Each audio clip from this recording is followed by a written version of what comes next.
নমস্কার। তা সারা বছর তো মা দুর্গাকে আপনারা পাবেন না, শারদীয়া আশ্বিন মাসে এলেই কিন্তু বাঙালির মনে একটা পুজো পুজো ভাব এবং আনন্দের জোয়ার বয়ে যায়। সারা কলকাতা জুড়ে মানুষের ঢল নেমে যায় মা দুর্গাকে দর্শন করা। তা এখন থেকে মা দুর্গাকে সারা বছরই দেখতে পাবেন। এরকম মন্দিরও কলকাতার আনাচে কানাচে হয়েছে। মেট্রোপলিটন দুর্গাবাড়ি বাইপাসে যেটা, আর কলকাতার ভবানীপুরে আছে 23শে পল্লী, সেখানেও একটি ধাতু নির্মিত দুর্গামন বিগ্রহ রয়েছে। আরেকটি পাচ্ছেন এই বেলেঘাটার ট্যাংরা অঞ্চল রাসমণি রোড সংলগ্ন একটি দুর্গা মন্দির। খুব বেশি দিনের নয়, 10, 11 কি 12 বছরের পুরনো। তা চলে আসুন ঘুরতে ঘুরতে। এখানে ফলভোগ নিবেদন হয় সকালবেলা 8:30 9টার দিকে, এবং দুপুরবেলা 12টা 12:30টার দিকে অন্নভোগ নিবেদন হয়। প্রসাদ হিসেবে আপনারা পেতে পারেন, খুব ভরপেট নয়। আর রাত্রির সন্ধেবেলা লুচি ভোগ দেওয়া হয়। হ্যাঁ, কিভাবে আসবেন আপনাদের জানিয়ে দিই। এটা হচ্ছে বেলেঘাটা রাসমণি রোড ট্যাংরা অঞ্চল। শিয়ালদা দিয়ে এলে শিয়ালদা স্টেশনে নেমে মেন গেট দিয়ে বেরোবেন। বেরিয়ে বেলেঘাটা যাওয়ার অটোগুলো ধরবেন, বলবেন রাসমণি বাজার নামবো, জনপ্রতি 14 টাকা ভাড়া নেবে। যেখানে নামাবে উল্টো দিকে, মানে আপনার ডান হাতে পড়বে রাসমণি বাজারের রোড।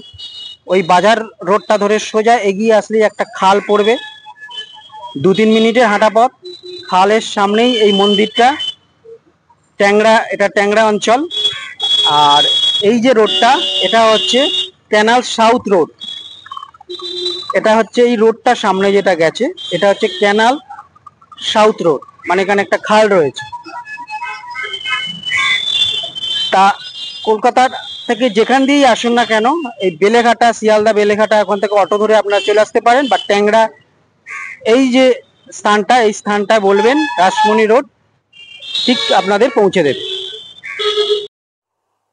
এটি হচ্ছে রাসমণি বাজার রোড। এইখানেই বেলেঘাটা থেকে অটো ধরলে এখানে নামাবে। ঠিক নামাবে, দেখছেন 45 বাস এখান দিয়ে যাচ্ছে বেলেঘাটার ওপর, এইখান দিয়ে রাসমণি বাজার রোডের ওপর দিয়ে। আর উল্টো দিকে যেখানে নামাবে ঠিক উল্টো দিকেই দেখবেন এরকম এই বাজার এলাকা, এটাই হলো রাসমণি বাজার রোড। এখান দিয়েই আপনাদের ঢুকে যেতে হবে, সোজা এগিয়ে যেতে হবে। এগিয়ে আসলে এইরকম একটা মোড় পাবেন। এটা ক্যানাল রোডে এসে মিশেছে। এখানে হচ্ছে খালপোল এটা। এবার সামনের রাস্তা যেটা ক্যানাল রোড, এই খালের ওপর দিয়ে দেখুন আমি আসছি। এই হচ্ছে খাল, আর এই হচ্ছে দুর্গা মন্দির স্টপেজ। এই সামনেই দুর্গা মন্দির, এবং হচ্ছে ক্যানাল রোড এই সামনে দিয়ে যাচ্ছে। এই হচ্ছে ক্যানাল রোড, আর এই ক্যানাল রোডের সামনেই দেখুন দুর্গা মন্দির। মন্দিরের চূড়া, গর্ভগৃহ এবং প্রবেশদ্বার। এই হচ্ছে এন্ট্রান্স, আর এই হচ্ছে মূল গর্ভগৃহ। আর এই পাশে হচ্ছে ঠাকুরমশাই থাকার স্থান। এই ওপরে দেখছেন কক্ষটি, ওটা ঠাকুরমশাই থাকেন। আর নিচে ভোগের রান্না হয়। আর ওই দিক দিয়ে যেমন আসতে পারেন, এটা ট্যাংরা অঞ্চল। মন্দির সারাক্ষণ খোলা থাকে। প্রায় 11 বছরের প্রতিষ্ঠিত এই মন্দির। ভিডিওটি আজকে দেখবেন, দেখে কেমন লাগলো জানাবেন, আর লাইক শেয়ার করবেন, আর সাবস্ক্রাইব অবশ্যই করবেন। আমি অরূপ। যারা নতুন দেখছেন, আমার চ্যানেল নাম অরূপ জার্নি।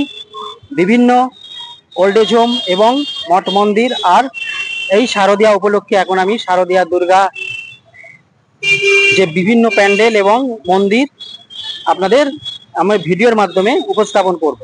আমার পাশে থাকবেন আর আমাকে আশীর্বাদ জানাবেন সাবস্ক্রাইব করে।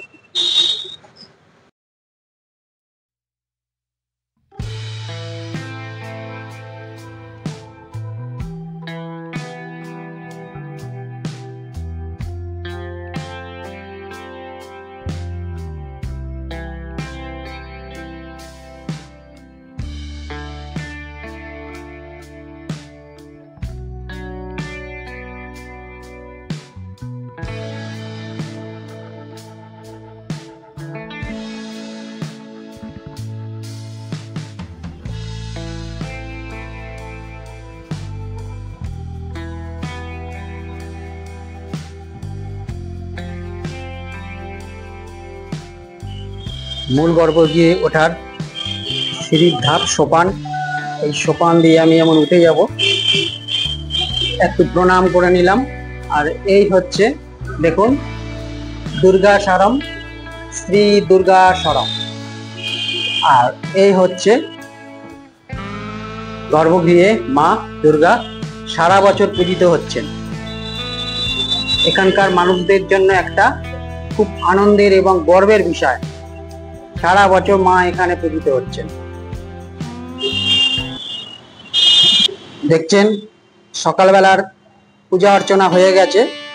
মঙ্গল ঘট আছে, গণেশ, লক্ষ্মী এবং মা দুর্গা, এপাশে সরস্বতী এবং কার্তিক, সবই ধাতুর নির্মিত বিগ্রহ। মা সরস্বতীর সবুজ বস্ত্র, কার্তিক যেমন লাল একটি ধুতি পরেছেন এবং ওপরে সাদা চাদর।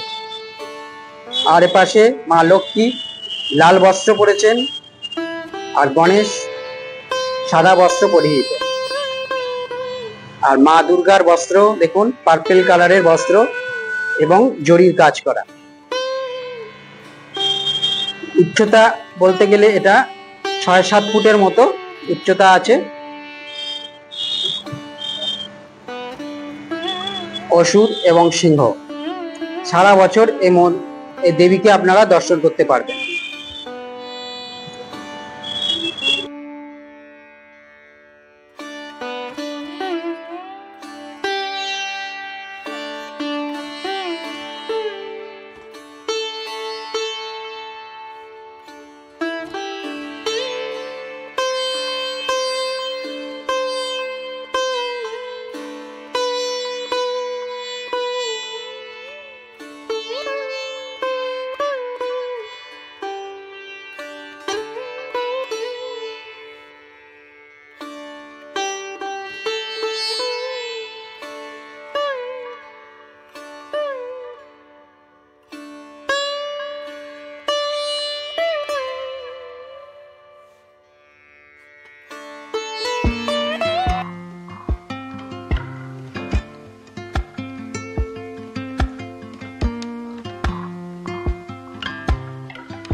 মন্দিরে গর্ভগৃহের সামনে একটি প্রণামী বাক্স, আর এই হচ্ছে গর্ভগৃহে মা দুর্গা, আর শ্রী শ্রী দুর্গা সরনাম ওপরে লেখা রয়েছে।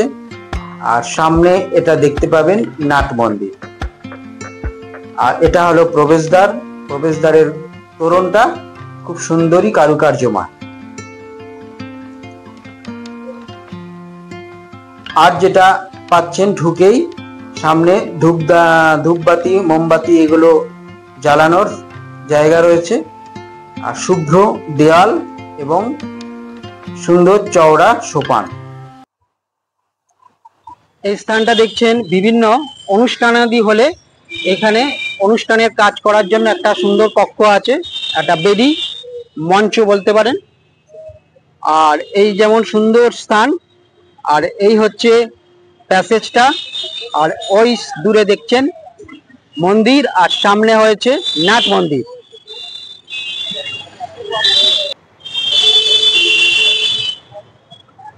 নমস্কার আপনাকে। নমস্কার। নমস্কার। আপনি এই মন্দিরে কোনো কর্মকর্তা?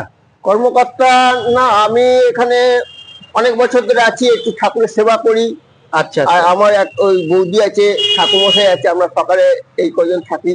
আচ্ছা, এই মন্দিরের একটু ইতিহাসটা মানে কবে স্থাপিত হলো? এই মন্দির আমাদের এখানকার দাদা কাউন্সিলর শ্রী জীবন কৃষ্ণ সাহা, আচ্ছা আচ্ছা, উনি এইখানে এই মন্দির তৈরি করেছে। হ্যাঁ, আমাদের এখানকার বাসিন্দাদের এতে খুব গর্বিত, খুব আনন্দিত। একটা মায়ের মন্দির হয়েছে। সারা বছর মা দুর্গাকে দেখতে সারা বছর মা দুর্গা পুজো হচ্ছে এখানে। বাসন্তী পূজায় চৈত্র মাসে এই শারদীয়া পুজো হয়। সারা বছর পুজো হয়, 3 বার করে মায়ের ভোগ হয়।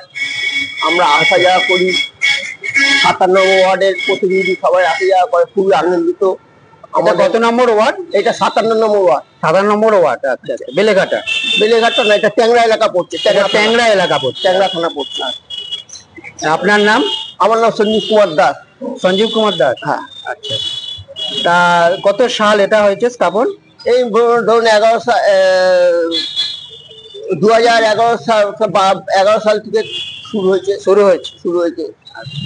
এখানে অনুষ্ঠানে পূজা ভোগ টোগ হয়? ভোগ হয়, অন্ন ভোগ হয়, লুচি ভোগ হয়, সব ভোগ বিতরণ হয়। আচ্ছা, আর এমনি মন্দির খোলা থাকে কতক্ষণ? মন্দির খোলা থাকে, এই সকাল থেকে খোলা আছে। এখন ফল ভোগ হলো, এরপরে হবে দুপুরবেলা অন্নভোগ, তারপরে আপনার আছে সন্ধ্যেবেলা লুচি ভোগ আছে। আচ্ছা, আর রাত্রি কটা অবধি খোলা থাকে? রাত্রে 8:30 9টা। 8টা 9টা অবধি খোলা থাকে। হ্যাঁ, মায়ের ভোগ হয়ে যায়, তারপর রাতের একটা ভোগ হয়? রাতে একটা লুচি ভোগ হয়। লুচি ভোগ হয়। তাহলে এখানকার বাসিন্দাদের পক্ষে একটা খুব খুব গর্বিত, খুব আনন্দিত গর্বের ব্যাপার। আমাদের কাউন্সিলর এটা করেছে। এইটা কেন, আরো অনেক মন্দির উনি করেছে আশেপাশে। আচ্ছা, এরকম উন্নয়ন অনেক করেছে। ঠিক আছে, ধন্যবাদ। ধন্যবাদ। দেখছেন মন্দিরের চূড়া, এটা পিছন দিকটা আপনাদের দেখাচ্ছি। আর এই হচ্ছে মায়ের ভোগের কক্ষ, এখানে ভোগ তৈরি হয়। আর বড় যদি অনুষ্ঠান হয় তখন এখানে রান্না হয়। এখানে হচ্ছে শৌচালয় রয়েছে। আর এই হচ্ছে অনুষ্ঠানের সময় যে রন্ধন কক্ষ বলা যায় সেটা।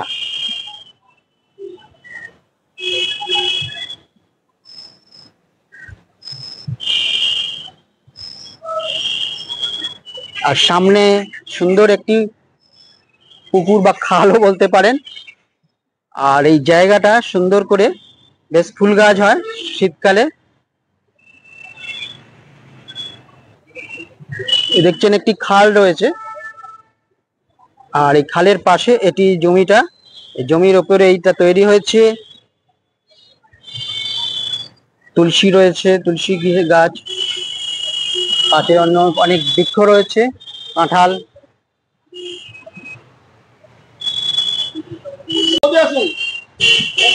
এই হচ্ছে ভোগের ঘর। আমরা ভোগের ঘরে যিনি ঠাকুর মশাই, আর ওনার পরিচয় আমরা নেব। বলুন একটু আপনার পরিচয় বলুন। আমার নাম সুশান্ত চক্রবর্তী। আচ্ছা আচ্ছা, আপনি এখানে কি মানে ভোগের রান্না পুজো করেন? হ্যাঁ। আচ্ছা, আপনি কতদিন ধরে করছেন? প্রায় 11 বছর। 11 বছর? হ্যাঁ। আচ্ছা, আপনি এখানেই থাকেন? হ্যাঁ, এখানেই থাকি। ওইখানেই থাকেন। আচ্ছা, ভোগের রান্না, তা ভোগ নিবেদন কখন হয়? ভোগের নিবেদনটা হয় 12:30। 12:30? দুপুর 12:30 সময় হয়। আচ্ছা, আজকে অন্নভোগ। অন্নভোগ। আজকে অন্নভোগে কি আছে? অন্নভোগে থাকে আপনার একটা সবজি থাকে, 5 রকমের ভাজা, ডাল, চাটনি, অন্ন। আচ্ছা, এটা শুধু মানে ঠাকুরের সেবাতেই যায়, তাই? হ্যাঁ হ্যাঁ, ঠাকুর সব মানে প্রসাদের মতো সবাইকে বিতরণ করা হয়। ধন্যবাদ। একটু আপনার মা পরিচয় একটু দিবেন? আমি এখানে ভক্ত হিসাবে আসি। উনি হচ্ছে হ্যাঁ বলুন। আমি এমনি ভক্ত হিসাবে আসি, যেটুকুনি সম্ভব হয় মার সেবা করে দিয়ে যাই। ও তাই? আচ্ছা, এখানেই থাকেন আপনি? আমি পাশেই থাকি। পাশেই থাকেন। আচ্ছা, আপনার নাম? স্মিতা রায়। স্মিতা রায়। ধন্যবাদ। ধন্যবাদ।